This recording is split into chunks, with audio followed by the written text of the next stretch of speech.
ফের ত্রাণ সামগ্রী উদ্ধারে চাঞ্চল্য।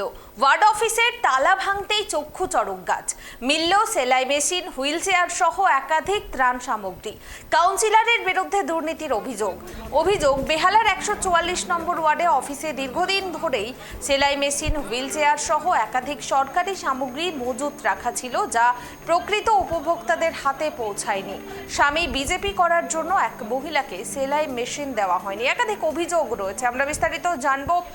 টেলিফোনে রয়েছেন আমাদের প্রতিনিধি তোতন। বেহালার ওয়ার্ড অফিস থেকে উদ্ধার একাধিক ত্রাণ সামগ্রী, কি কি ত্রাণ সামগ্রী উদ্ধার হয়েছে এবং কি অভিযোগ রয়েছে? দেখো, আমি তোমাকে বলে রাখি, বেহালা 144 নম্বর ওয়ার্ডে যে ওয়ার্ড অফিস রয়েছে, সেই ওয়ার্ড অফিসে গতকাল রাত্রেবেলা সেখানকার স্থানীয় বাসিন্দারা এবং বিজেপি কর্মী সমর্থকরা যান এবং সেখানে তালা ভেঙে তারা ভেতরে প্রবেশ করতেই তুমি যেমনটা বললে, চক্ষু চড়ক গাছে উঠে গেছে। তৎকালীন সরকারের যে ত্রাণ ছিল, সেই ত্রাণ সামগ্রী তার ভেতরে রয়েছে এবং সরকারি একটি প্রকল্প ছিল স্বনির্ভর গোষ্ঠী, মহিলাদের স্বনির্ভর করার জন্য বিভিন্ন ধরনের প্রশিক্ষণ দেওয়া হতো। তার মধ্যে একটি ছিল ওখানে যে সেলাই শেখানো, সেলাই মেশিন দেওয়া হবে এমনটাই বলা হয়েছিল ওয়ার্ড অফিসের তরফ থেকে, ভোটের আগে প্রচার করা হয়েছিল। কিন্তু সেলাই শেখার পরের সার্টিফিকেট হাতে পেয়েও সেলাই মেশিন পাননি সেখানকার মহিলারা।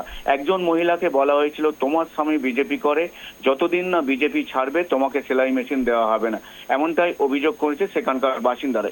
কিন্তু তোমাকে বলে রাখি, সেলাই মেশিন ছাড়াও পাওয়া গেছে ভাত রান্না করার হাঁড়ি, অ্যালুমিনিয়ামের হাঁড়ি এবং হুইল চেয়ার। শারীরিক প্রতিবন্ধী তাদের জন্য সরকারি তরফ থেকে ত্রাণ ছিল এবং এই জিনিসগুলো অ্যালটমেন্ট করা হয়েছিল। কিন্তু ওয়ার্ড অফিসের ভেতরে এবং ওয়ার্ড অফিস ছাড়া একটু গোডাউন করা ছিল সেই ওয়ার্ড অফিসের দোতলায়, সেখানে এই সমস্ত জিনিস মজুত করা ছিল, যেখানে বিভিন্ন দপ্তরের ফাইল ছিল, এছাড়া ছিল অ্যালুমিনিয়ামের হাঁড়ি, হুইল চেয়ার, ছাতা, ইলেকট্রিক যে পুল আছে কর্পোরেশনে, সেখানে এলইডি লাইট, সমস্ত কিছু সেখানে ছিল।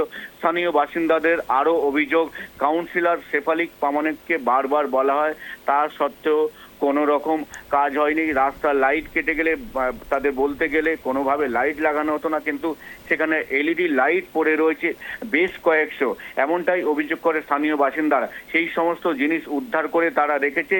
তারা জানিয়েছেন বিধায়ক শঙ্কর সিকদার, বেহালা পূর্বে যিনি বিধায়ক, তার তত্ত্বাবধানে যেসব গরিব মানুষ রয়েছে, যাদের এইসব জিনিস প্রয়োজন, যাদের নাম আগে থেকে নেওয়া হয়েছিল, তাদের সেলাই মেশিন দেওয়া হবে, ভাত রান্না করার হাঁড়ি দেওয়া হবে, প্রতিবন্ধী যারা তাদের হুইল চেয়ার দেওয়া হবে, সমস্ত কিছুই বিতরণ করা হবে বিধায়কের তত্ত্বাবধানে।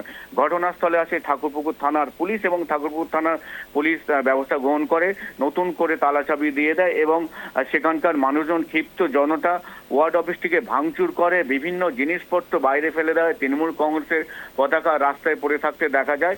গতকাল রাতে এই ঘটনা ঘটে বেহালা 144 নম্বর ওয়ার্ডে। পুনামি। বেশ, ধন্যবাদ তোতন। অর্থাৎ ফের ত্রাণ সামগ্রী উদ্ধারে চাঞ্চল্য। ওয়ার্ড অফিসের তালা ভাঙতেই চক্ষু চড়ক গাছ, মিলেছে সেলাই মেশিন, হুইল চেয়ার সহ একাধিক ত্রাণ সামগ্রী। কাউন্সিলরের বিরুদ্ধে দুর্নীতির অভিযোগ রয়েছে। বেহালার 144 নম্বর ওয়ার্ড অফিসে দীর্ঘদিন ধরে সেলাই মেশিন, হুইল চেয়ার সহ একাধিক সরকারি সামগ্রী মজুত রাখা ছিল, যা প্রকৃত উপভোক্তাদের হাতে পৌঁছায়নি। স্বামী বিজেপি করার জন্য এক মহিলাকে সেলাই মেশিন দেওয়া হয়নি। 144 নম্বর ওয়ার্ডের কাউন্সিলর শেফালি প্রামাণিকের ও তার স্বামী 144 নম্বর ওয়ার্ডের প্রেসিডেন্ট পীযূষ প্রামাণিকের বিরুদ্ধে এই ধরনের দুর্নীতির অভিযোগ উঠেছে। খবর পেয়ে ঘটনাস্থলে পৌঁছায় ঠাকুরপুকুর থানার পুলিশ।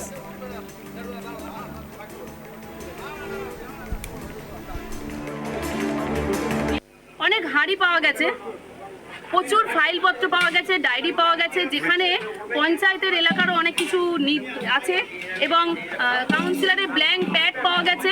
এই হাঁড়িগুলো কি মনে হয় কি কারণে রাখা হয়েছে? সরকারি অনুদানের জিনিস কি? সরকারি অনুদানের জিনিস, সেলাই মেশিন রয়েছে, হুইল চেয়ার রয়েছে, এগুলো তো ওরা এখানে রাখেনি, এগুলো সরকারি জিনিসই আছে, কারণ ফাইলে ওখানে কলকাতা কর্পোরেশন মেনশন করা আছে, আমরা দেখেছি। আপনারাও খতিয়ে দেখুন, ওখানে ভিডিও করে ওখানে সমস্ত কিছু সরকারি জিনিস রাখা আছে। সাধারণ মানুষ পায়নি, যারা চোখের জল ফেলতে ফেলতে চলে গেছে বিজেপি করার অপরাধে, বিজেপি পরিবার ছাড়াও সাধারণ এমনি পরিবার, আমরা তো বঞ্চিত রয়েছি, কিন্তু অন্য সাধারণ মানুষও পাইনি। তারা যদি আজকে তারা এখানে এসে দাঁড়াতো না। পুলিশকে খবর দিয়েছে? একদম, আমরা তো আইনের সাহায্য নিয়েছি। পুলিশকে ঠাকুরপুকুর থানায় খবর দেওয়া হয়েছে।